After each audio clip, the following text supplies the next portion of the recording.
Deutsch lernen durch Hören. Typisch türkisch. Guten Morgen, meine Familie ist da, sagt Aslan und küsst Birgit auf den Mund. Sie öffnet ihre Augen.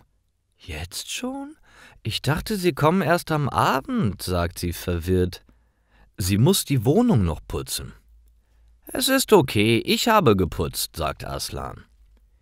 Birgit zieht sich an und begrüßt Aslans Familie. Sie entschuldigt sich, weil sie ein Nickerchen gemacht hat. Aslans Mutter umarmt die junge Frau und gibt ihr ein Geschenk. Es ist ein einzigartiges Geschirr aus Silber. Birgit bedankt sich und stellt das Geschirr in die Küche. Aslan hat alles vorbereitet. Er kocht leckeren türkischen Kaffee für Birgit, seine Mutter, seinen Vater und seine Geschwister. Er stellt den Kaffee mit köstlicher Baklava auf den Tisch im Wohnzimmer. Baklava ist eine typisch türkische Nachspeise aus Blätterteig, Nüssen und Honig. Danach schaltet er türkische Musik ein.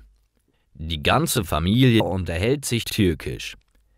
Birgit lernt die Sprache schon seit ein paar Jahren. Es ist trotzdem schwer, Aslans Familie zu verstehen. Sie reden sehr schnell. Birgit war auch schon ein paar Mal in der Türkei.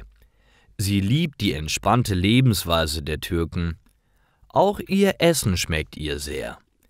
Sie war begeistert, als sie das erste Mal in ihrem Leben eine Moschee gesehen hat. Alles an der türkischen Kultur fasziniert die junge Frau.